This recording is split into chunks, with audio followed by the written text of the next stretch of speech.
All right, so you're on the right track here. We're saying there's a random sample of 3 participants. What is the probability that the investor will draw at least 2 males? Your setup is good. The only issue here is your interpretation, that you're trying to use the not rule.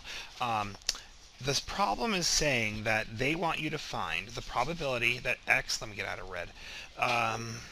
They're saying they want the probability that x is greater than or equal to 2. Since we're doing 3 trials, that would mean the winning combinations, the things that would make this true, the probability that they pick at least 2 males, so that means 2 or 3. It's the probability of x equaling 2 plus the probability of x equaling 3. So you'd have to do 2 binomial distributions like you did here, or Bernoulli trials, to get your answer. Now you try to use the not rule, which is saying, it's another way of counting, saying, okay, instead of doing the probability what I want, I can do 1 minus the probability what I don't want.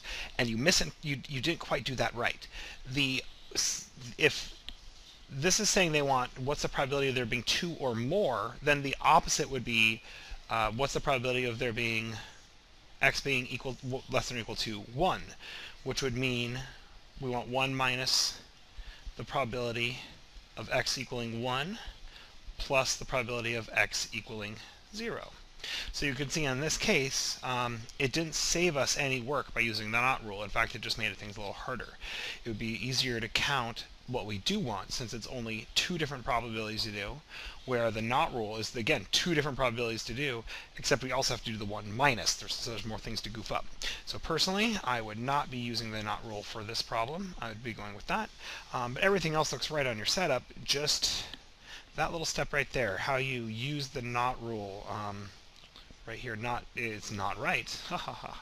There's no pun intended. So yeah, so watch the meaning of the not rule. When it says 2 greater than or equal to 2, if you use the not rule, you have to say, what does that mean? What's all the things that would make me false? What would be all the things that make this not true? So that would be 1 person being male or no people being male. Okay, best of luck.